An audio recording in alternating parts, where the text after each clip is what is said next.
Today we are speaking about the third sutta in the book of Eights in the Sutta Nipata. I will be putting it up on the screen for you all to see. Dear friends, this sutta is about the corruption and the very toxic effect that power politics has on views, how clinging to views is turbocharged by politics. I'm not just talking about political politics, it could also be academic politics, politics at work, politics in the family, politics in the Sangha. So as we go through reading this sutta, I want to invite you to think about, and the first noble truth, understanding dukkha, understanding how opinions get to be so overpoweringly strong and so unbeneficial. And then also as we go through, look and see what the Buddha's prescription is to get out of this fix. This is the background story. Once upon a time, the sectarians,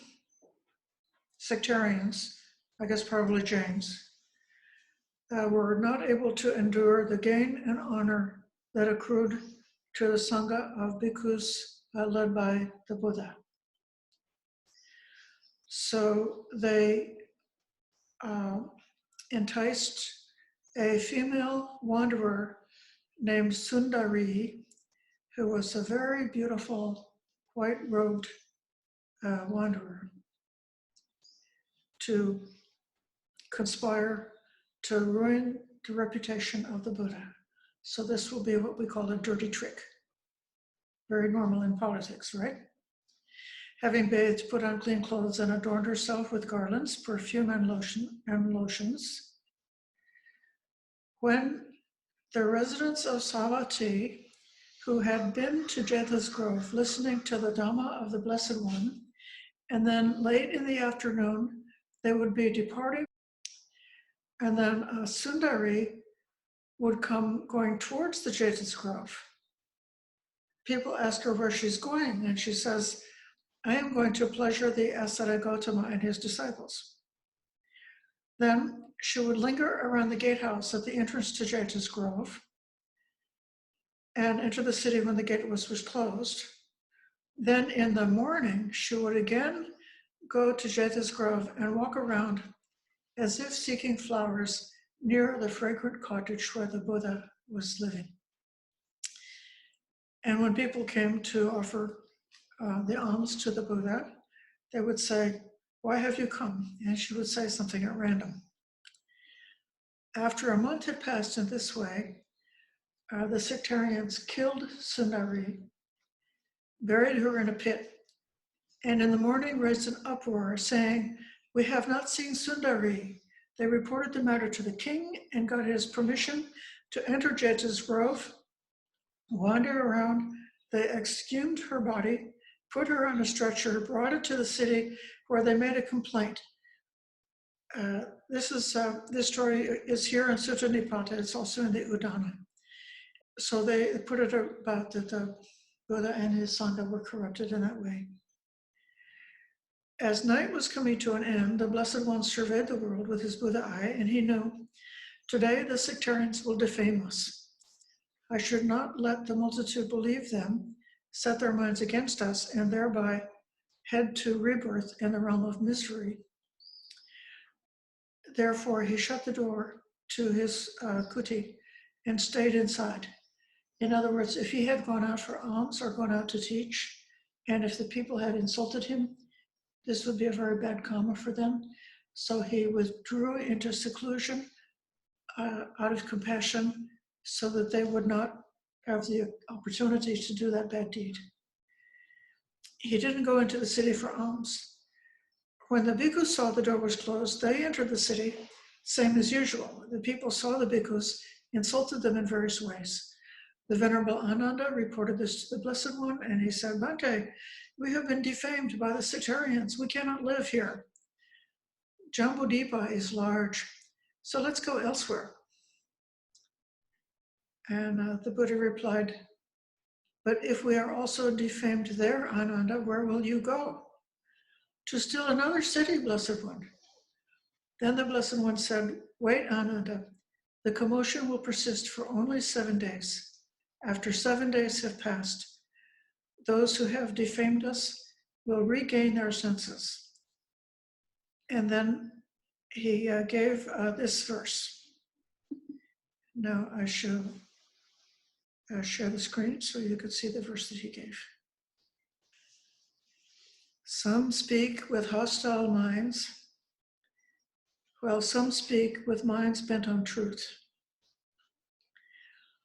The Muni does not become involved in an arisen dispute. Therefore, the Muni has no barrenness anywhere. In Thanissara's translation, some who dispute corrupted at heart. And then others who dispute, their hearts set on truth. But it's explained in the commentary, both of these people are taken in by corrupt views. When they say heart set on truth, it seems like a good thing, but actually this would be some uninformed, unenlightened people who are impressed by the charisma of some, taken in by some corrupted teacher, are taken in by the crowds of the masses that are following that corrupted teacher, are taken in by how much wealth and fame that corrupted teacher has. And so under that mistaken impression, they believe a Dhamma which is not a true Dhamma, which is actually a wrong view. And because their hearts are set on truth, you see how vulnerable they are, because they've picked up some fabrication and set their hearts on it. But the sage doesn't enter a dispute that's arisen, and that's why he's nowhere constrained. Now this word, it's called, translated up in Bhikkhu Bodhi. The first translation is Bhikkhu Bodhi. With this barrenness, that's the literal translation of the Pali. It's kind of a strange word to use, and Thanissaro has said nowhere constrained. That word means, the word is kilo, and it means, could mean either stiff or dry or rigid or barren. In this version of Thanissaro, he has, which is why he has no rigidity anywhere at all. Okay, rigidity. Okay. He changed his mind about his translation. Okay. Thank you. Tavira was pointing out that more recently, instead of saying constrained, he was saying he has no rigidity. So the sage, in a case like that, if there's nothing to do, if there's no good that can come out of engaging in a debate that's so corrupted in this way, better to stay silent. If one becomes involved in a dispute, then it could be that he's perpetrating some evil. His wrong view is like some kind of a, I don't know if you could say a trick or a dust storm. Sometimes you want to distract from your wrong deeds. So like if someone's done something unskillful and then you point it out to them, and then they might say, do you have a wound on your foot? You better look after that. You see, they're trying to distract and trying to draw the attention away from their own ill will. And so the more one is actually harboring things that are really unwholesome inside, the more one becomes a skilled fabricator of falsehoods in order to cover up their own deeds. That's why the Buddha said that actually in the Sutta to Rahula Vada Sutta, one of them, he points out that lying is kind of the root of a lot of other misbehavior. Because if a person is willing to lie, then they can do all kinds of other wrong things and cover it up with lies. But if they are able to purify themselves from lying, they'll go a great distance towards being protected from any other kind of corruption or unskillful things. And then another kind of resentment is if you didn't do it and you get blamed for something, or then somebody becomes angry and they're angry because they're getting a false accusation that's added into it, and they get upset and angry about this. Now, we've had the teaching, I've quoted this, those in the community have heard this from me. Bhante Gunaratana specifically said, when he talks about the value of criticism, if they point something out and you did it, you should be so pleased and grateful because you didn't realize, and now you have a chance to give it up. And if they accuse you of something and you didn't do it, then you should be so happy and grateful because you didn't do it. So in either case, when obtaining criticisms, one can be glad. So going down to the next verse. How could one transcend one's own view if, drawn by desire, one is entrenched in a preference? Taking one's own view to be perfect, one would speak as one understands. And then Tennyson's translation, how would one, led by desire, entrenched in his likes? The commentary gives a further extension of the story. Having spoken this verse, how would one, led by desire, entrenched in his likes, forming his own conclusions? That's forming is like a sankhara, that's something that's conditioned, and the nature of conditioned things is that they arise and they are not permanent, they're subject to being destroyed later on. How can he overcome his own views?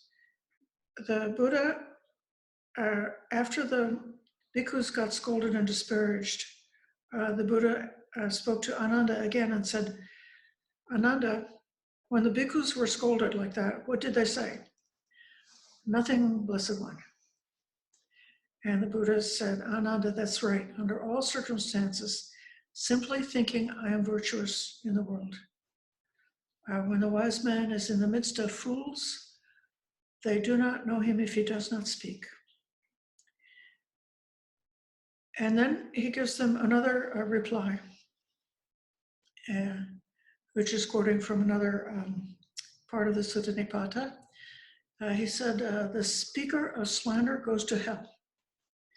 So too, one who having acted says, I didn't do it. Having passed away, both are the same, men of base actions in the next world.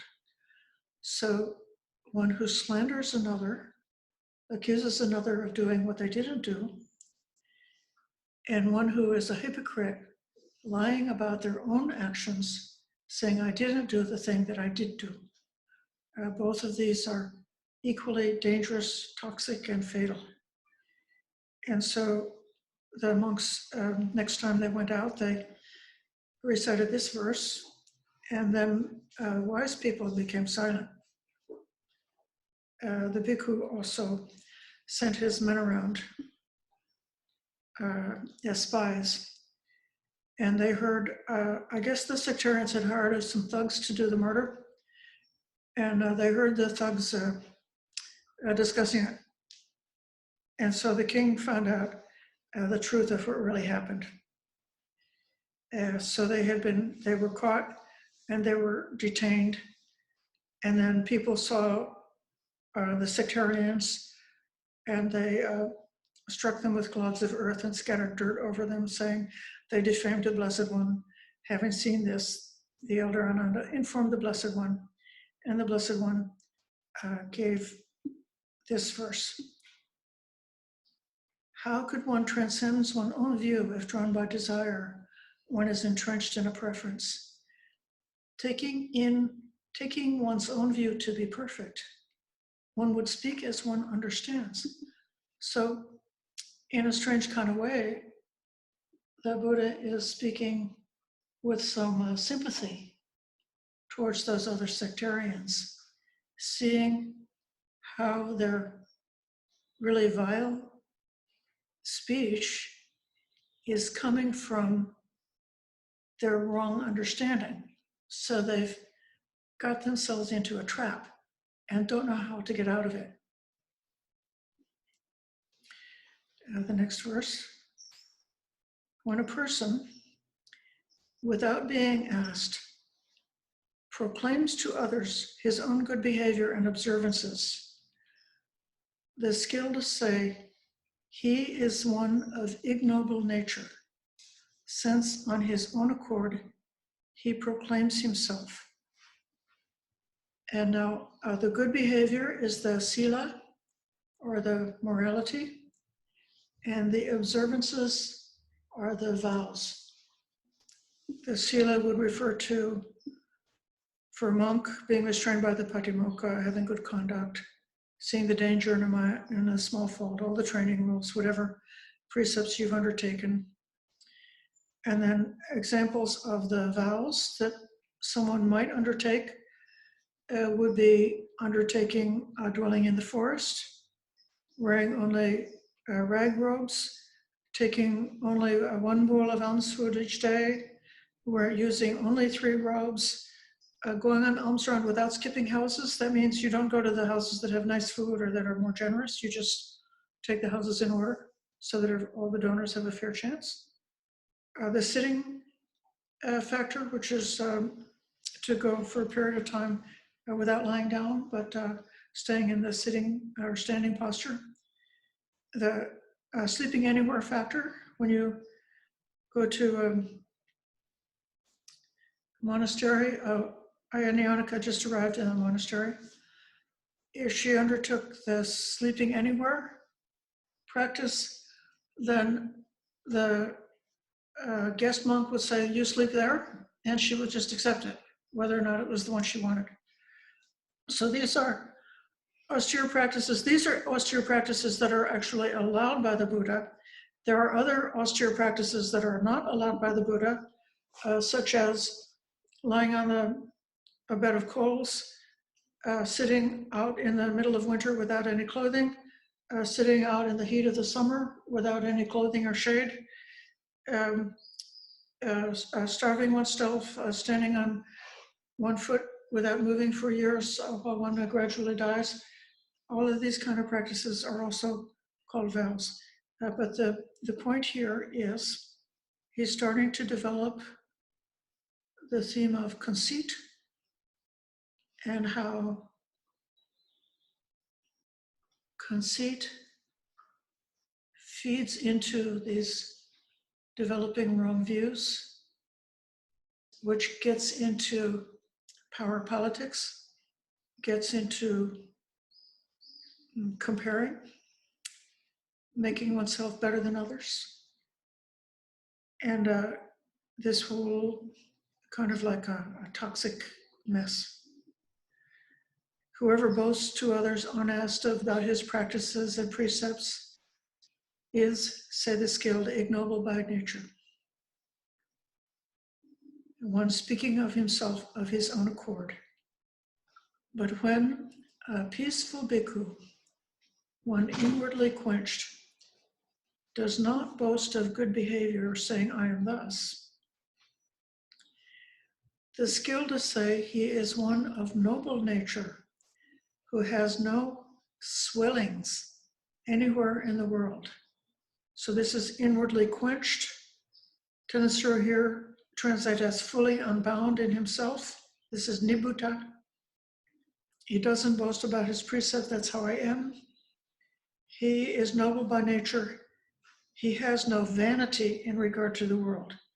So usada is the word that's translating as being swelled up or being vain. And the word that's translated as being inwardly quenched or being unbound is this word abhinibhuta.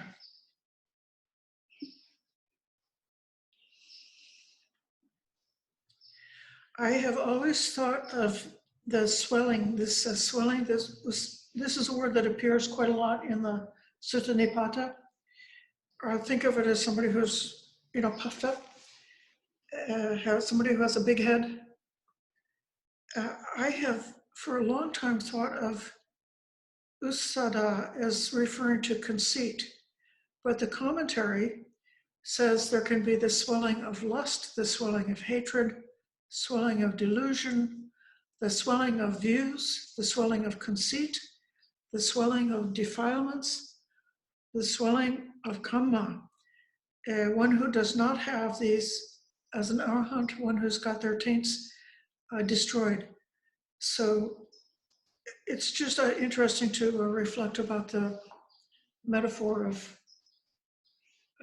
it could be also like thinking of like a flood, like a tsunami is a kind of a swelling, which then can overtake anything and destroy the village. Bhikkhu Bodhi comments that the Sanskrit has a different word called utsano, which has the meaning of a bond or a tie, and the Chinese counterpart also translated as bonds. It's a word that's difficult to understand, and that's why the translation has tended to drift, because the meaning is not obvious from the context. But I feel the idea of this puffed up person with the big head, or of the tsunami of emotion, lust, hatred, or the kind of emotion that is overwhelming everything, will be two ways that you could think of it in this literal way. One who has formulated impure teachings, put them together, and advance them, becomes attached to the benefit he sees for himself, to that peace dependent on the unstable. There's a lot in this verse. One whose doctrines aren't clean, whose doctrines are fabricated, that's a sankhara, formed, given preference, when he sees it to his own advantage, then he's relying on a peace dependent on what can be shaken, what's unreliable. When they talk about the impure, it's a teaching which is under the influence of greed, under the influence of hatred, and under the influence of delusion, especially the delusion of the self. So those are the three roots of corruption that all of us are subjected to. And so often we actually have a reaction that's like an emotional reaction, motivated by protecting the self, motivated by like, motivated by dislike, motivated by wanting, motivated by revulsion or a fear or something like that. And then just as soon as that feeling comes along, then the thinking mind comes along and fabricates some excuse or some story that justifies and explains the feeling. So I know that my feeling is right because that so-and-so is whatever they are, and they always do that. That would be an impure teaching, because of what it's coming from. This advancing, this is giving a preference. So a preference, this is like the like and dislike. And we've seen so many teachings that tell us about the danger of getting caught up in like and dislike, in that kind of dualistic thinking where we say like pleasant feeling good, unpleasant feeling bad, I'm good, you're bad, all of these dualities and these it's like if the self-delusion is some kind of a building, and preferences are the building blocks that you build up a great, thick, solid, strong wall to support that house of self-delusion. I used to notice this many years ago when I was a layperson cooking for the Bhavana Society. I had to buy things, I had to go to the grocery store and buy things for the community. And it would be like so amazing that in the grocery store, they would have like 10 brands of yogurt. It's like the capitalism is trying to entice you into a quarrel. It's what they're trying to entice you into making a decision about what brand you like. And what brand you like has to do with what kind of person you are. So are you the kind of person who wants the more expensive brand? Are you the type of person who goes for the least expensive brand? Are you the type that goes for the natural brand? That I was the type, I would always go for the brand that was made in Rhode Island, because I'm from that part of the country, and so I sort of like identify that it's very like old-fashioned country, so like Rhode Island is better than California or something like that. So presenting so much variety and making the consumers make these choices, they're brainwashing you into developing a self-identity around your preferences. This is one example of how this comes along. And so based on like and like, you are putting together and having a preference for one kind of a point of view as opposed to another one. And we see this in many different domains where one could have an opinion. People choose this one and they didn't choose that one, and then it becomes habitual, and then what's habitual becomes an identity, and then an identity becomes a destiny. So then they become attached, and this is very important, the benefit that you see for yourself. So it's not just because one yogurt is better than the other, as far as my view. It's also because I am getting something in my own mind about being the type of person who likes that kind of yogurt. And the benefit in terms of Dhamma teachings could be that holding a certain kind of view, you get respect, you get requisites, you get robes, you get alms food, lodging, additional requisites. If you're in a certain branch of Buddhism, you can see people like you always get published in Tricycle and the other Buddhist magazines. Or if you're in a different branch of Buddhism, your teachers never get published in those magazines. You have some advantage in reputation. If you're in some certain branch of Buddhism, if people find out that you're in that branch of Buddhism, people could kind of look and say, you're in that branch of Buddhism, so that would actually like look down on you because of what you chose. So this is like a benefit that you get from choosing a particular set of views. It can be a view, this is called spiritual materialism. If I think that this religious practice or this branch of Buddhism is going to lead to a good rebirth, purification, full purification, freedom, liberation, and release, by this view, I will be purified, I will be free, I will be released. If you take a hold of that in a materialistic way and cling to it, you're holding a view to get an advantage. which is you've got the wrong end of the snake and it's not going to help you. Then he's talking here, you become attached to this benefit to a peace dependent on the unstable. And the unstable is called the kupa. It's the opposite of akupa. So akupa ceto vimutti is an expression that's one of the descriptions of nibbana. It's called the unshakable liberation of the mind, a designation of an arahant. Elsewhere, it says, having realized the unshakable, one may obtain the supreme peace. So this is what we are looking for. But in this verse here, they're saying by taking in this materialistic way,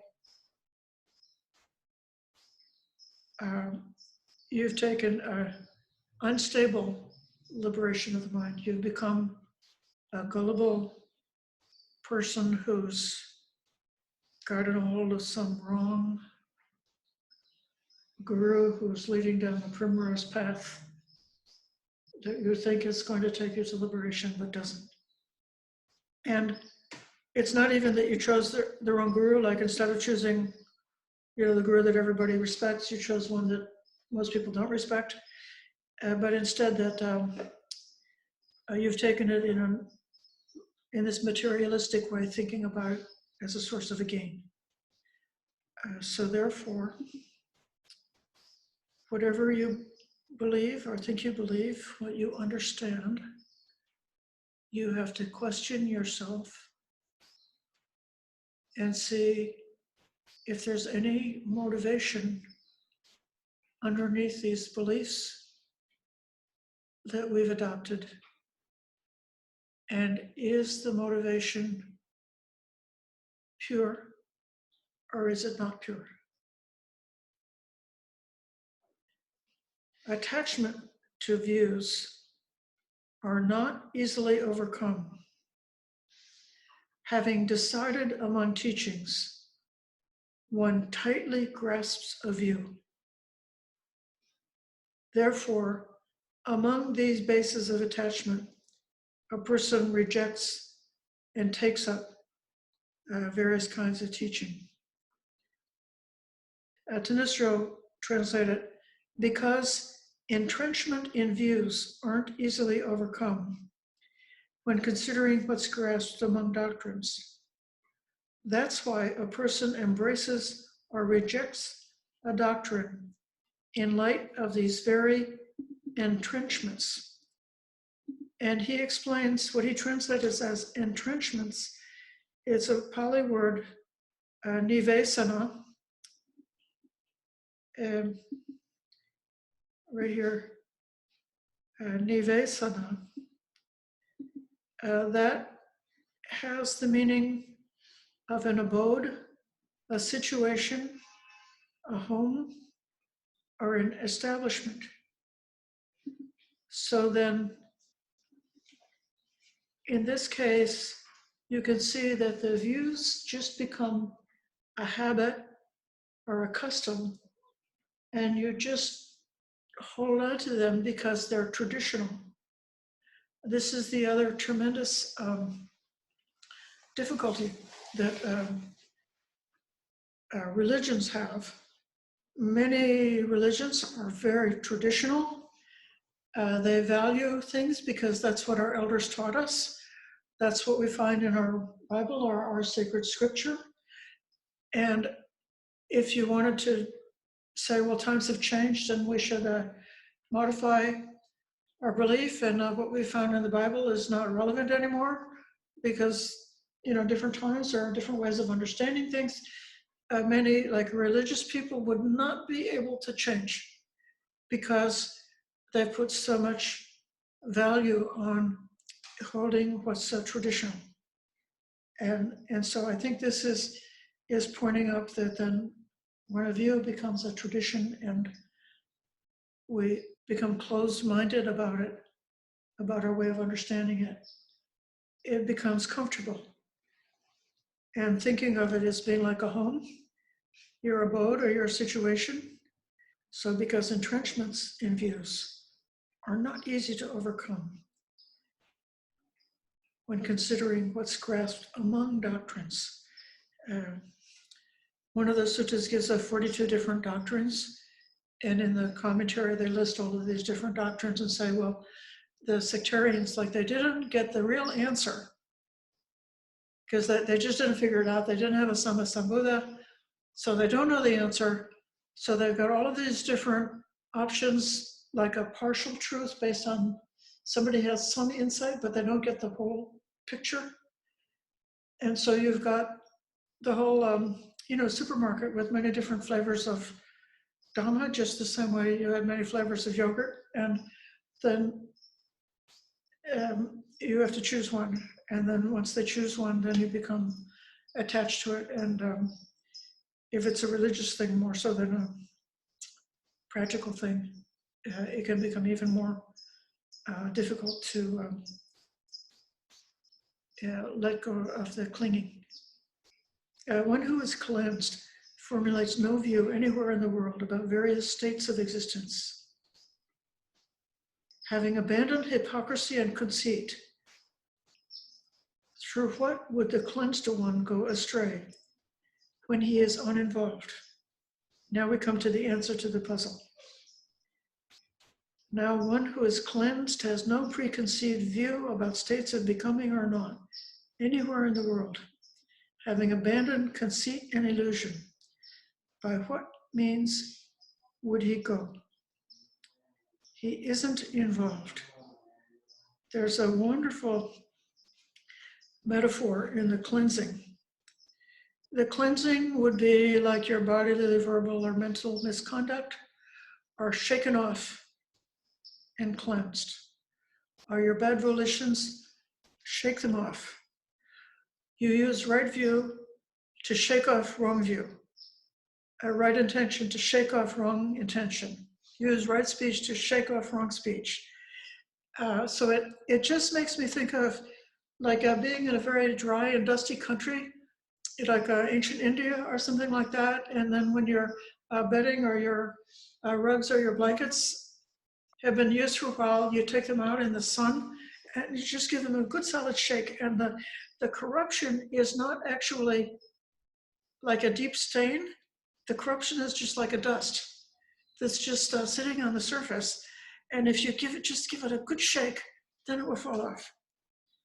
And so I kind of like thinking, okay, that it is possible to shake off this arbitrary clinging to something just because it was what you chose before, what you're habituated to, or what you got some kind of a benefit of supporting some aspect of your self-view. When you're cleansed in that way, through the path, then you will not have a preconceived view about states of becoming. You're able to make progress towards your realization by means of what you let go of, not what you're gaining or grasping. And if you're not grasping anything, he's translating conceit and illusion. Bhikkhu Bodhi translated as hypocrisy and conceit. The commentary explains hypocrisy being somebody who actually has got some misconduct or bad motives and is trying to be in denial about it and to keep it secret. And then it explains conceit in terms of the better and worse than and the other comparative mind. So just let go of all of it. If you're not grasping on anything, then you will not be shaken up. You will be undisturbed. So first you shake, and then you're finished with shaking, and you're not able to be shaken any more than you could shake the sky. I think in the context of the original story and situation with the other sectarians, they were caught up with the ideas about existence, seeking after either bhavatanha or vibhavatanha, seeking after, craving for heavenly existence, or seeking after something that has no more becoming in it, but still has a self, so it's still a kind of existence. And so in this case, he's pointing to a perspective that's not bound up, not tied up with any kind of an idea or aim or intention of a self to exist in heaven, or for a self to exist in a way that has no more becoming. And then having abandoned delusion and deceit, it says he cannot, this translation says he cannot be reckoned in any manner whatsoever. This idea of being reckoned is like being measured or being defined or being put in a box, becoming a permanent thing, having an ideal essence that can be captured and said, this is everywhere and always true. And so that doesn't exist anymore. That box has been burst. You've got that freedom. And having that freedom and having burst that container, you cannot be reckoned. In many other stories, they talk about how after a person passes away, Mara, the evil one, is looking for them. And if you've reached this level where you cannot be reckoned, you've reached the level where Mara cannot see you. So the evil one cannot see you. The forces that are going to block you, you're beyond all that. And then this is the last verse of this.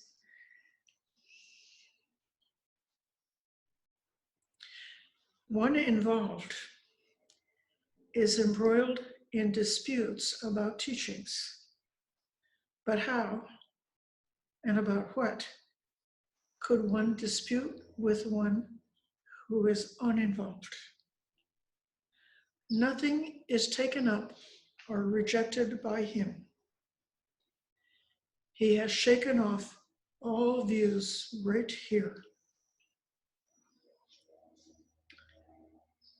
Put it another way, for one who's involved gets into disputes over doctrines, but how?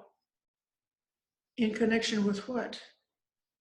Would you argue with one who is uninvolved? He has nothing embraced or rejected. He has sloughed off every view right here, every one of the views. So we can aspire to practice so that we can become that person who is uninvolved, who has nothing embraced or rejected. And so when people try to drag you into a dispute, you can be like the farmer and you can say, is that so? And just don't say yes and don't say no.